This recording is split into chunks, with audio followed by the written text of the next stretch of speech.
I'm in elementary.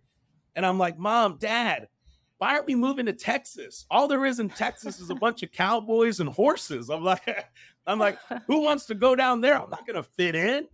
And Right. we ended up moving down to Texas, ended up settling in a town called Groesbeck, small country town. Our mascot was a goat. That's how country it was. So I'm this Dominican kid coming into this small country town. I'm a black sheep, so to speak. 2, 3, 4.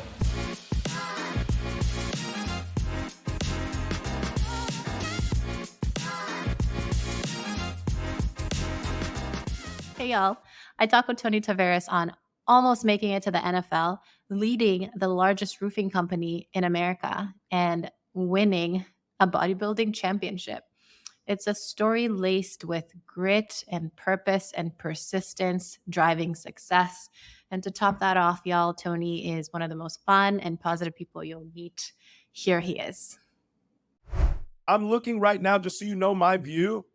I am looking right now at an entire channel harbor of water and boats and sun, and it's amazing. So this is a pretty cool setting. My goodness, I love that. The water brings me so much calm and joy. And I tend to ask folks, what are they grateful for? What makes them comfortable? So I love that you just kicked us off with that. Yeah. It's a great setting to start. All right, Tony, really exciting episode in store for folks, but I want to get us started with taking you all the way back to baby Tony growing up with family, with all of these things happening, and wanted you to give me a sense of what growing up was like for you and what some of your formative experiences were. Yeah. And it's amazing that we start there, because I was raised by two amazing beings and incredible souls, and my parents, crazy that how they even got together.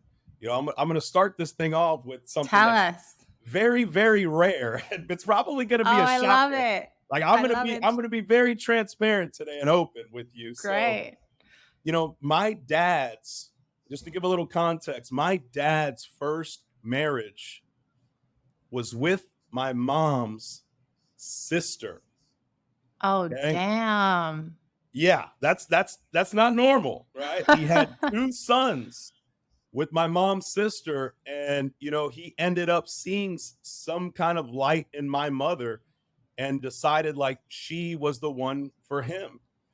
And they ended up getting together against the will of our entire family. My dad moved here from Santo Domingo. We're Dominican.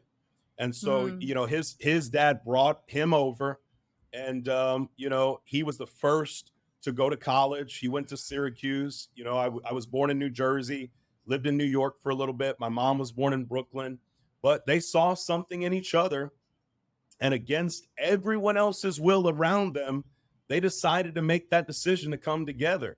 And the reason why I started off there is because, I'm the child that should have never been. I should have never been. And I'm their only combination together. And so I still take that to heart.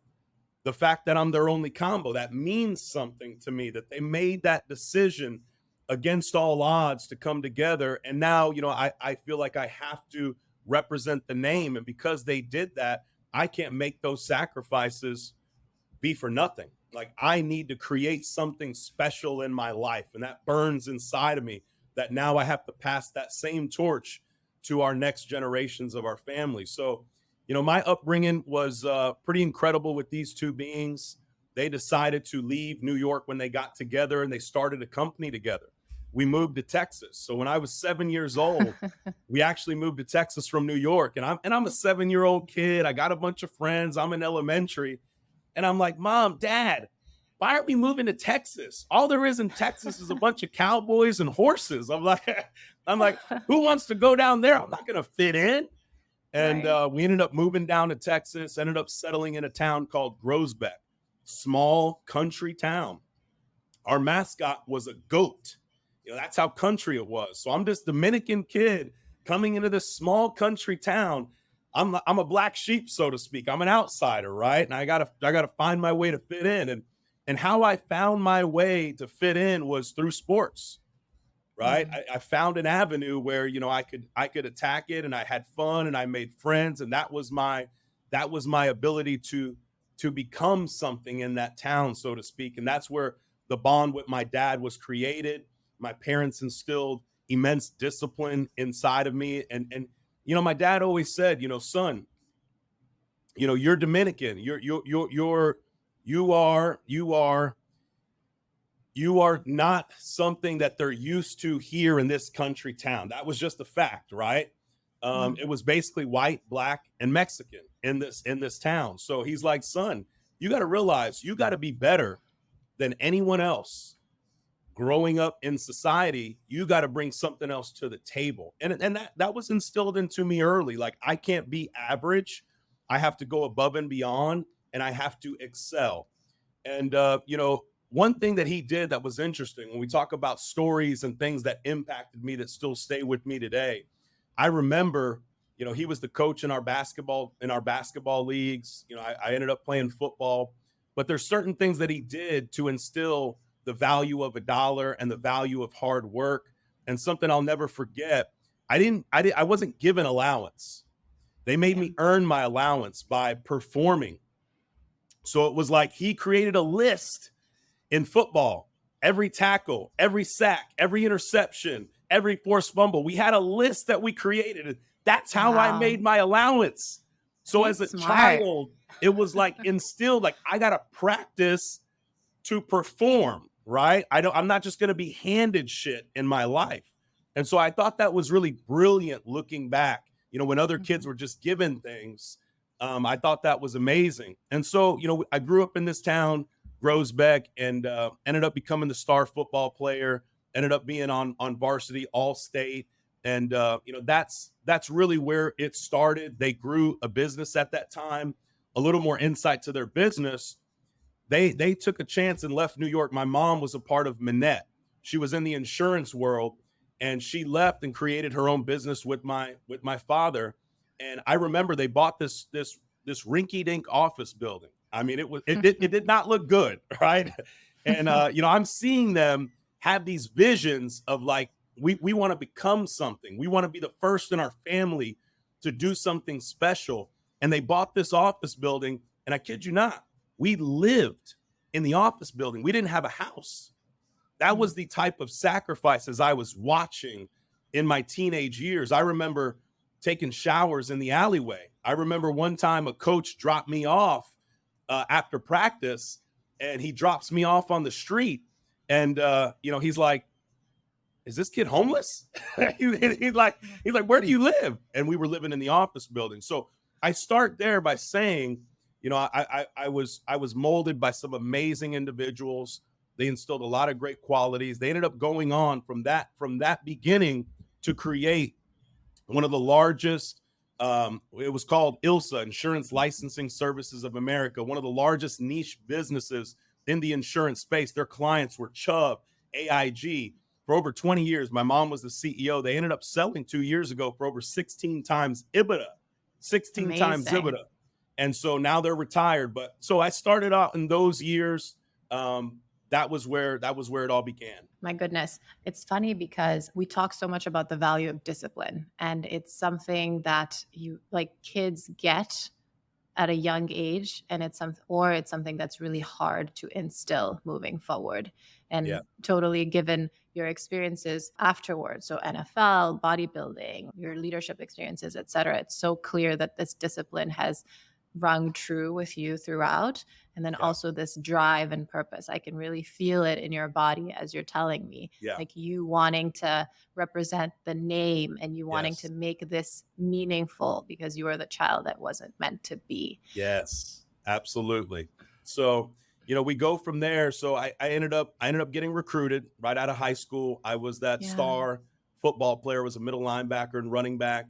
Was an all-state power lifter. So that kind of was my love for bodybuilding. It started early. It was just that grind in the gym with my buddies and working hard. And ended up getting recruited actually by Princeton and Harvard, you know, right out of this little small country town. So my parents didn't let me date in high school. They were like, you're staying away from all the girls. You ain't going to no pastor parties. No Instilling distractions. no distractions. Basically, they were instilling no distraction, like the horses in the races, blinders on, right? So that was being instilled in me. And so I took visits to Princeton and Harvard. My dad wanted me to go there.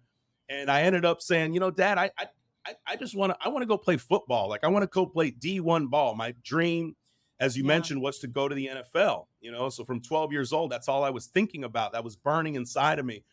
And I ended up actually deciding I had some offers, but many people don't know this. I was all state my junior year. I walked into my senior year and it was like everything went wrong. I got injured. I tore my ankle up halfway through the season. In powerlifting, I got disqualified for wearing tights under my uniform before I went to state. Like I was the lead in our one act plays. I won Best Actor my sophomore year, and I was projected to win it again my senior year. We ended up getting disqualified because we went over on time. Like it was like everything that could go wrong my senior year just went wrong. It was a shitstorm. And I didn't get the offers that I wanted because I didn't finish out the season. And so I actually decided to walk on to North Texas, which was 2 hours away from my home. I was like, I want to play where people can come see me from the town. And I said, I know my work ethic, and I know if I go in here and I walk on, I'm going to earn a Division I scholarship at a school I want to play for. And so I decided not to go to a small school, go to a bigger school. At the time, they were doing really, really well in the Sun Belt, winning championships, and ended up walking on. And I think that kind of instilled in me that grit, like that ability to outwork people, because it wasn't going to be handed to me once again. So I walked on. I was the hardest worker in the weight room. And therein lies again where the bodybuilding came in. I got to the point my freshman redshirt year, I was benching 550 pounds. I was running a 4.6 40. I was a specimen in college. And I could tell, like I had it. I could go to the NFL with my physical traits. And my freshman redshirt year, I was playing on special teams. I was projected to start the next year. I was about to earn a scholarship. Like all the coaches knew. They were like, this dude is a killer. And on one of the games, it was like the third game against Navy.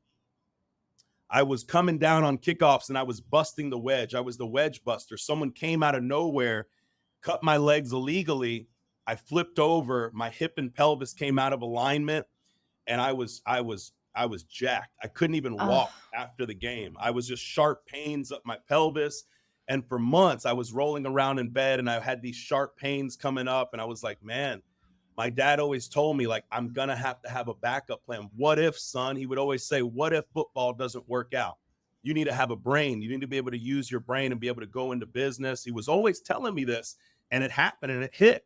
And I realized, it's time to walk away from football. And my dream was shattered. So in that moment, a dream I had for 10 years to go to the league, I'm like, man, my body is telling me I'm going to actually have to walk away from this dream. And I ended up walking in to see the coach 3 months after I was going through rehab and I wasn't getting better. And at that time, you got to realize I was trying to get a scholarship. So I felt like, man, now this is going to set me back. And now I'm not going to get my scholarship. Like, it's over. And so I decided to walk away and just go into school full time. At that time, I ended up losing my purpose, right? Yeah. My purpose was to go to the NFL. I ended up going into a dark place. I ended up joining fraternities. I ended up partying too much. I was hanging around with the wrong people. And I will never forget this. Changed my life forever. In that year, my mom, she saw how destructive I was being. She ended up writing me a letter to my college house that I was partying in. And she said, son, I did not raise you to be this way. This is not the man that we raised. And that hit me hard because I then felt, man, I'm the child that shouldn't have been. And now I'm effing up. Right. Yeah. And after she wrote me that letter, a light bulb went off. I ended up joining LA Fitness. I ended up getting recruited in, and the rest was history. And I'm sure we'll get into that. But that's how that all happened in my college years. Wow. Again, so much of this grit carrying you through after the high school just things that happened that weren't meant to happen. And then in your freshman year of college again, and just seeing you keep getting up after you fall back down, right? Yeah. So failure is just someone deciding to quit. Yes. It's nothing but that. It's just you deciding to quit. And you're not a quitter, Tony. And Yes. what a powerful story there. Yeah. Let's talk about your leadership experience. So you rose up through LA Fitness, Yes. and you also now you're the executive vice president and managing director at the largest roofing company in the US. So I see some of this business Yeah. spirit and hustle and entrepreneurship from your parents as Yeah. well. Tell me about that journey and what you learned about yourself. Yeah. That's where it took off, so that theater background, that over the top, that energy from theater, and then the sports background just was a perfect Yeah. potion and combination to walk into sales. Yeah. So, I was hired in at the very bottom of LA Fitness as a PTC, a personal training counselor, in a new store in Denton, like right in my college town. It was the newest LA Fitness store at the time. And I started selling training, pulling people off the floor, people that needed to lose weight. I found my calling. I was really good at it. I was really good at finding people's X factor and getting them to realize. How were you able to find the X factor? It sounds easy, but it's not. So what was it? Yeah, I got very good at asking the right questions, at getting them to tell Yeah. me, what they wanted, and getting them to realize that I had the solution, and teaching them how easy it really was. It's a science. So many Mm. people make excuses of why they can't go reach their goals, or why they can't lose weight, or why they can't put on muscle. And I was just able to break it down as a science, and show them. And I was the guy that would take them through that initial workout. So I was the Yeah. guy that showed them that initial workout. And my goal in that workout was not just to take them through the workout. It was to give them the greatest workout they've ever had in their life. Ever. That's what I had to do. The energy I had to bring. I was the guy that was running around the club. That was loud. I mean, I would bring in the Chick-fil-A cow at closeout parties to dance in my store. I would bring a DJ in my club. Like, these were different things. I was an extremist, and I was thinking different than the rest. And that's, my dad always told me the purple cow effect. You got to be different than everyone else. And I took that to the extreme, and that's what allowed me to separate myself and attract people to me to want to work with me. So when they see me running around, giving high fives, they see people losing weight, everyone sharing the stories in the club, like everyone that came in, it was infectious. So, Yeah. quickly I moved up, became an assistant, became the director. I became the director of that $10 million store within a matter of 4 months. The guy that hired me, this is crazy. The guy that gave me that opportunity is the CEO of Linear Roofing, and he's the Wow. godfather to my daughter. So I've been with him now for 15 years straight. So I saw something brilliant in him. Kurt Lennington, our CEO, I saw he was from South Africa. He'd been with LA Fitness. Now he ended up with them for 20 years. So he was our regional vice president. I became his prodigy in the business, became the top director in the country, became the youngest VP at 24 years old.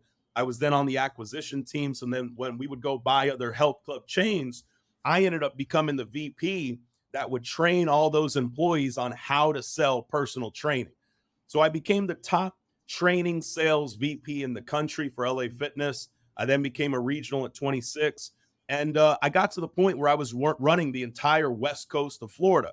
So from Tampa all the way down to Naples, I ran all the beach clubs, and I ran all the directors, the trainers. I had at that point, 500 people underneath me, from trainers and directors selling PT. You would think I was good.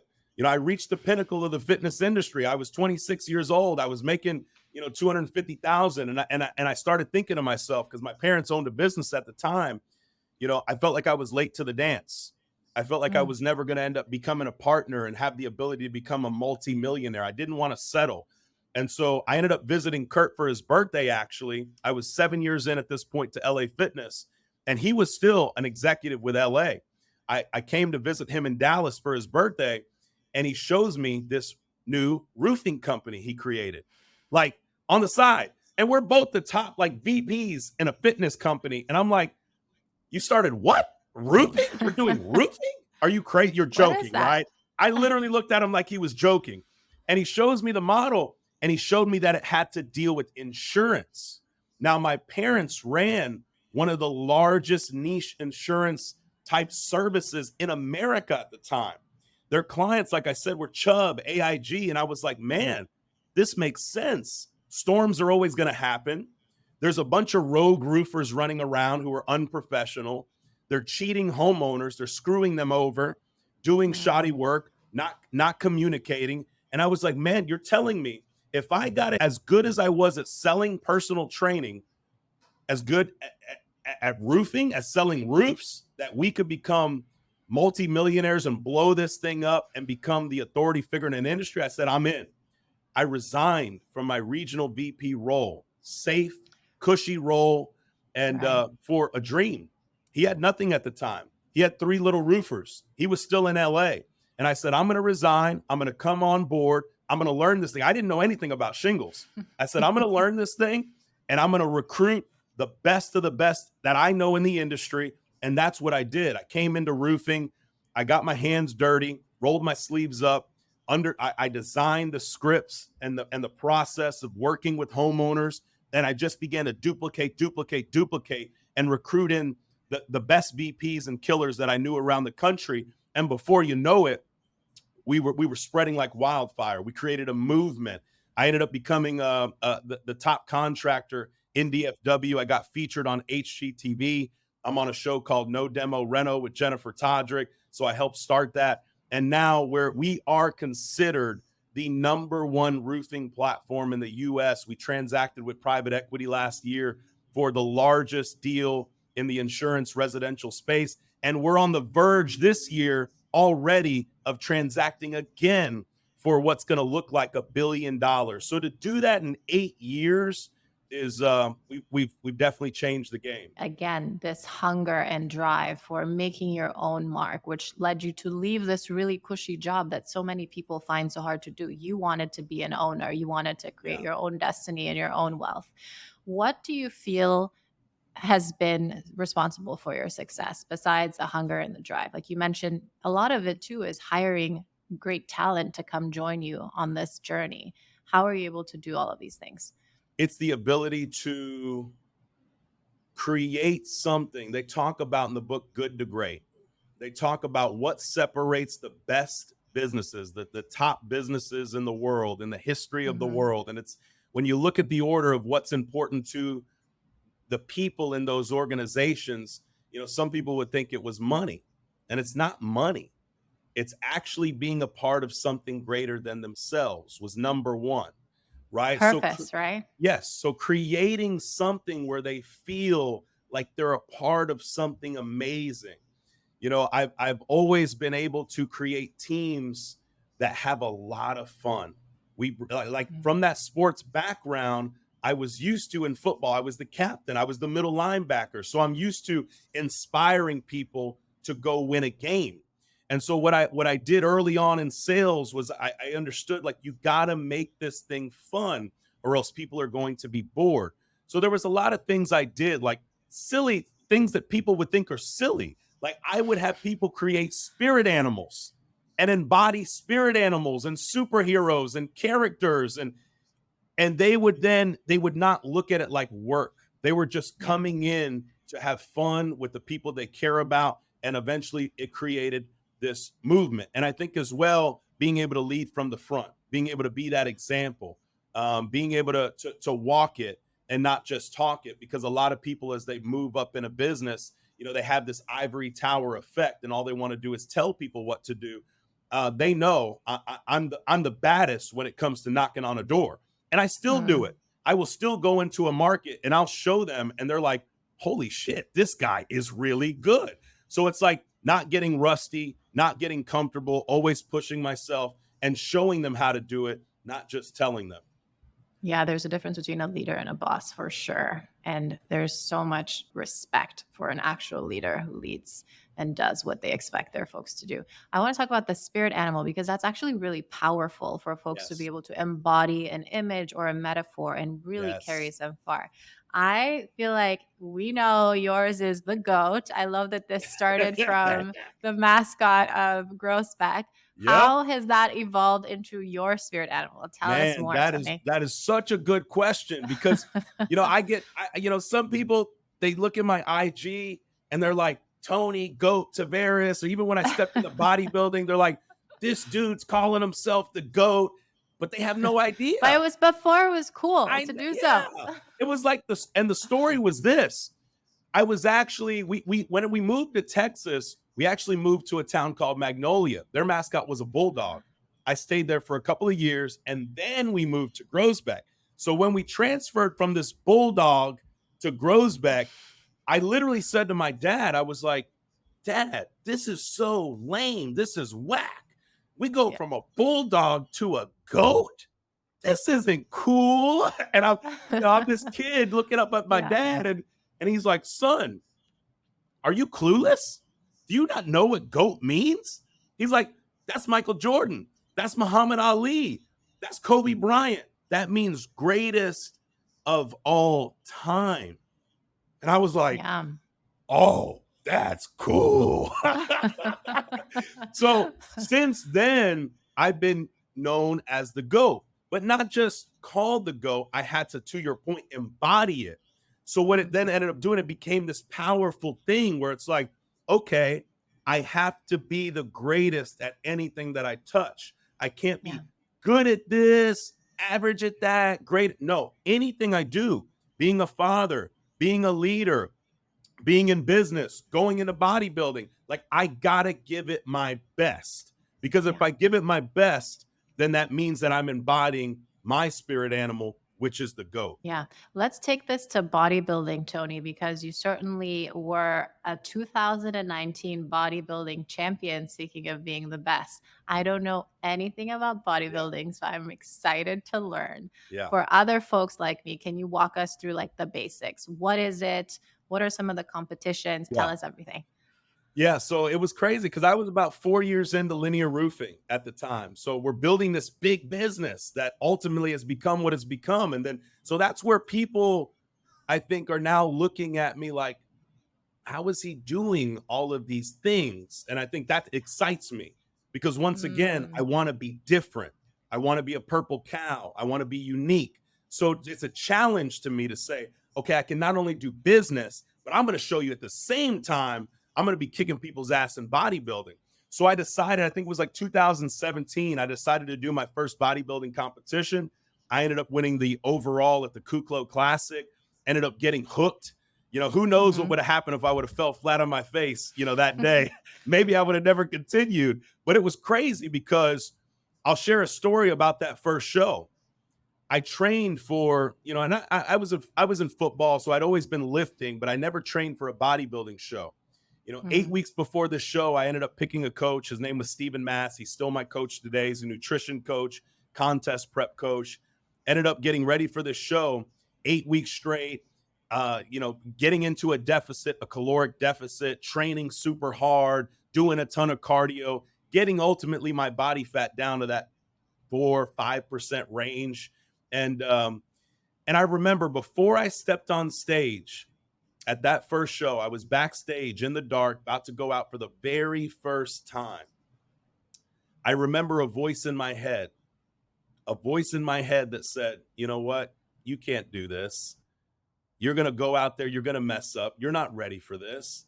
Turn around. Don't go out on that stage. Don't embarrass, like all these negative things. And then all of a sudden, another voice came in and said, F that. You're going to go out there and you're going to win this show. You didn't train this hard to turn around and back down, right? So even I became the champion of that show. I won the overall, and I still had a voice that crept into my head, and I had to make a decision to choose the one that believed in myself.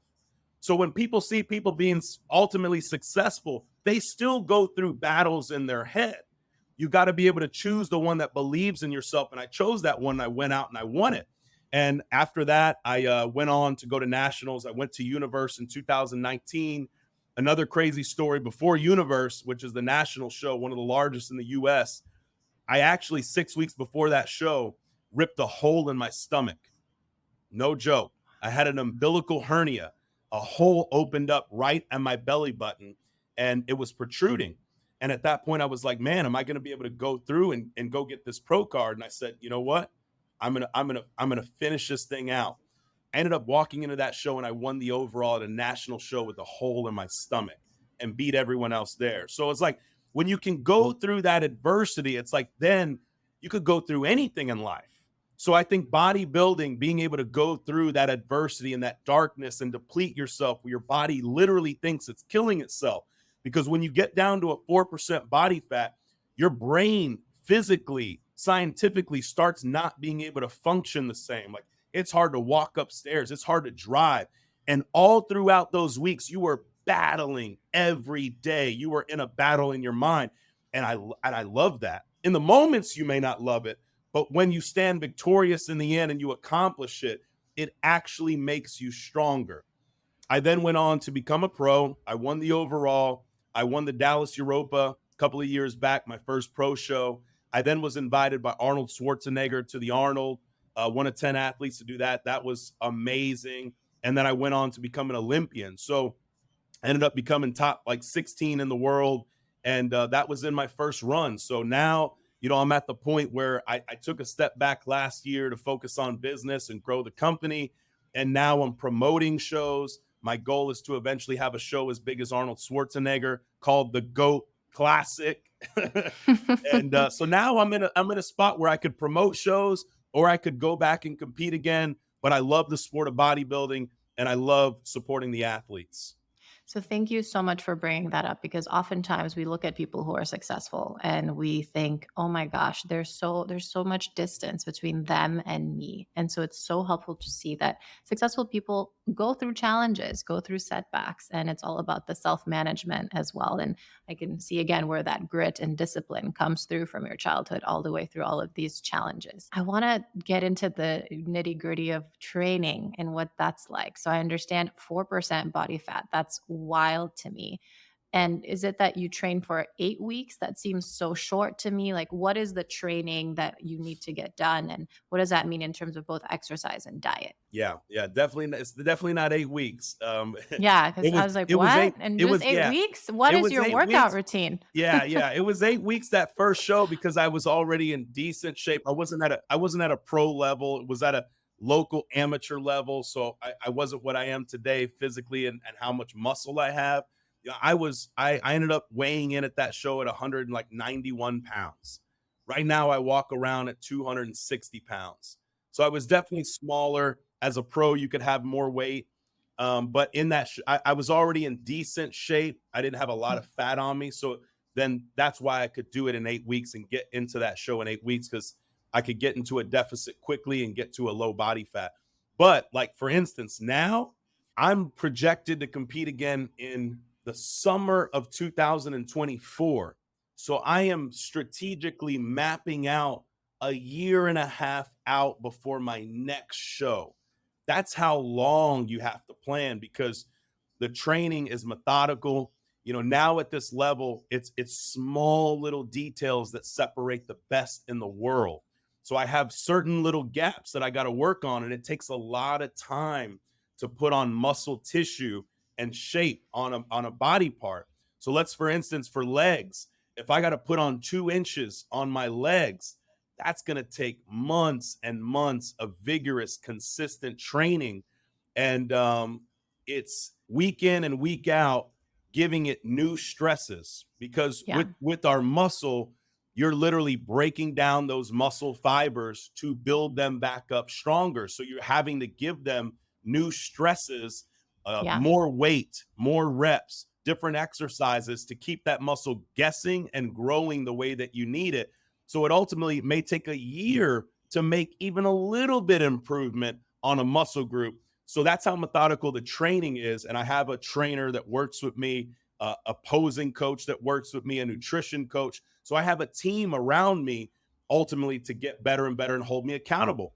And Yeah. what's crazy is people in general are like, "Oh, I don't want any accountability." Even in business and sales, like a lot of people, they want to stray away. They want to push you away from holding them accountable. And the best athletes in the world have accountability. You talk about NBA, NFL Heck yeah. players, they thrive on accountability. So we do the same in bodybuilding. And when it comes to the nutrition, when you're trying to grow muscle, you're in a surplus. You're in a surplus of calories, carbohydrates, protein, because you need that nutrition to grow the muscle stronger. If you're in a deficit, you can't do that. So there's a lot of science behind it, understanding those sciences and putting it to work on your body, because ultimately you can mold and create whatever you envision. I love that. As an executive coach, we're all about molding a winning mindset and performing at our peak. A couple of specific questions for you on training. How often a day are you training every day? Is it like once a day, twice a day, or every other day? And then any foods that you don't eat? Yeah, so right now I train 6 days a week, even running an organization like Linear Roofing. I'm typically Mhm. training at 6 a.m., 6:30 in the morning. If I'm traveling, I'm still training in the morning. If I can't get in the morning and I got meetings, hell, I'm training at night. So it's 6 days a week. Some days I might go to 5 just to give my body a little bit more rest. At this point, I'm very methodical with my nutrition. There's little tricks and things that I picked up now that I'm a pro. Like, I do not drink sodas or juices and things with sugar and calories. A lot of people don't realize how much they actually consume in calories from their drinks. So I, Yeah. I drink everything as zero, I even put flavored drops in water or drink sparkling water. It's never going to have my calories. I'm going to get all my calories from my food intake, my meats, my carbs, those kind of things. One more here. Are you doing only strength or do you also do cardio like running? Definitely. Right now, not as much cardio and running because I'm in a surplus trying to grow muscle. Mm, So there's not a need to be pulling down. I don't want to be in a deficit because I want to yeah. be in a little bit of a surplus. But you still want to keep your heart well. You still want to have cardiovascular endurance. So at this point, I'm getting cardio by walking the street sometimes with my team Yeah, by and and, selling. and door knocking and Knocking selling. So on I make doors. it fun out in the sun, getting on some roofs here and there. And then Love every it. once in a while, I'm doing some cardio with my daughter, playing soccer, getting on a Oh, treadmill here and there. yeah. But I'm not like in that 2 hours of cardio a day mode. And if someone does, go ahead. How important is stretching too? Because I imagine with a lot of lifting, you also need to stay flexible and make sure that the body is staying open, right? Yeah, there's a couple of thoughts on that. I do yoga here and there, but as a bodybuilder, Mm. the way that we are trying to create shape, sometimes if you're stretching out a muscle too much, you're not allowing it to grow in the shape that you want it to grow. And so me and my Oh, wow. coach I didn't stay know away that. from a ton of stretching. You still want to be nimble enough to not have injuries, right? So yoga here and there is good, but I don't go extreme where I'm stretching like before lifts all the time, because I'm trying to create a certain amount of shape and not overextend the muscle often. Like even some people, when they're lifting, they're trying to overextend. For me, I'm trying to stay in a range that my body is comfortable with naturally. The way that we were created as human beings, a comfortable range, not Mhm. overextending Got myself. it. Yeah. Got it. And so for folks who want to get into bodybuilding, sounds like having a team in place to support you with the training, the nutrition, any other tips Yes, for those? definitely doing that. But I don't recommend. It's not for everybody. I definitely think some Who is it people. for? Yeah, yeah. It's for those that are truly committed to it, and they're doing it for the right reasons. Because some people will get into bodybuilding and it'll take them into a darker place, and it'll Mm. create a rift with their family. There are things in the sport that are dangerous at a pro level, and you have to be careful. So my recommendation, if anyone's going to get in the sport, that they see a doctor, they monitor their levels, and they do it safely. Amen to that. Safety first. Tony, I want to get you out of here soon.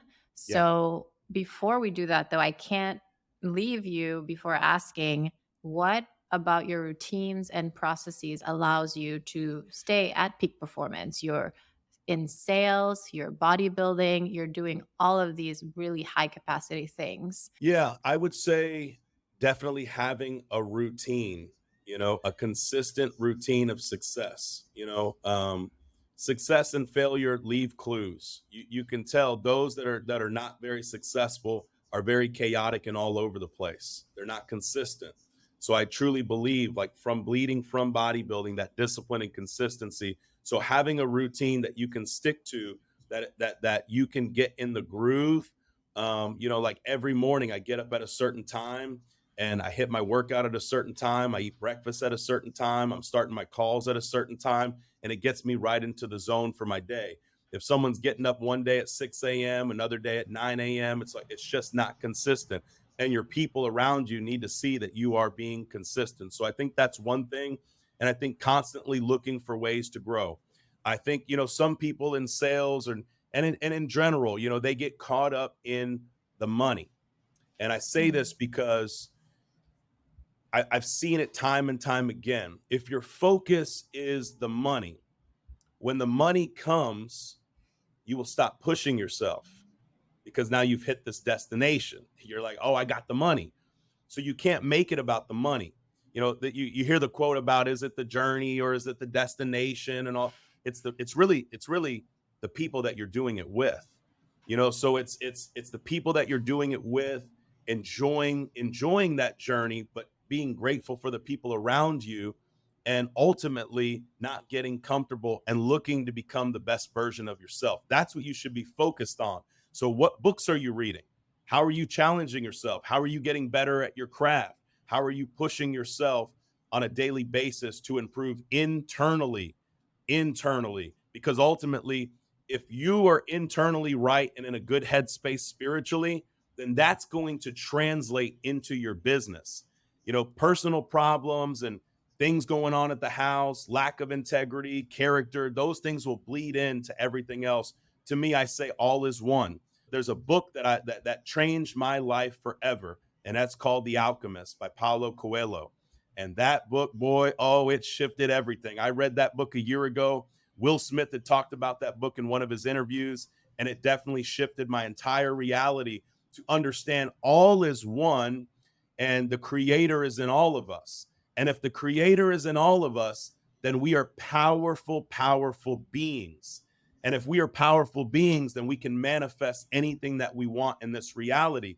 And when I understood that, there's a quote in that book that says, when you want something bad enough, the universe actually conspires to help you To get make it it. happen. And I believe Yeah. that with all my heart. On that note, Tony, what does success mean to you these days? Success means to me giving my best to anything that I do and embodying that GOAT and anything that I'm touching. So as long as I'm giving my best, and another book, I'll quote another book, The Four Agreements by Don Miguel Yes. Ruiz. So it talks about the first agreement. The first agreement is being impeccable with your word, right? So I definitely want to embody and be impeccable with who I am to the core. But one of the biggest agreements there is always doing your best. Because ultimately, if you're always doing your best, then you can look yourself in the mirror and be proud of what you're Mhm. doing. If you're giving things half what you can. And so Right. ultimately, if I'm doing that and I'm giving my best to being a father, I got a daughter now. She's about to be 4 years old. Yeah. Yeah, I And got a you have son. a son on the I got a way? son on the way. So, I got 200 people, 200 project managers in this organization, and I don't take that lightly. Now it's about my people. It's about passing the torch to them. It's not about me anymore. I'm fine. It's about my kids. It's about the people in our organization, because ultimately they have kids. So how I look at it is, if I got 200 people in the organization and they got on average 2 kids apiece, man, we're already affecting 600 plus people already, and generations. We're affecting Right. generations that are coming after us. And when you look at something that deep, you don't take it lightly and you give it your best. That's success right now to me. So much that I resonate with here. I love these books as well. These two books, The Four Yeah. Agreements and The Alchemist. What an amazing, inspiring story, Tony. This was a blast to have you on. I'm so excited to stay in touch. Thanks for coming on. I'm very happy we did this. Yeah, I know we couldn't get on the Yeah. other day, so this was an amazing feel. You got a great energy and light about you. You could feel it. So thank you for having me on. And yeah, yes. And if anyone wants Thank to you. get a hold of me, they can Yeah. find me on my IG, Tony GOAT _Taveras. That's on my TikTok as well, and I have a YouTube and Facebook. We'll have a lot of content coming out, but it was a privilege and an honor to be on with you today. Y'all check out Tony. We will link all of these in the show notes. And I'm excited also to watch you for the 2024 championship that you'll be competing in and all that's to come. So we'll stay in touch. Thanks, Tony. Thank you. Thank you for listening. Don't forget to subscribe. And if you like what you hear, leave a review and share.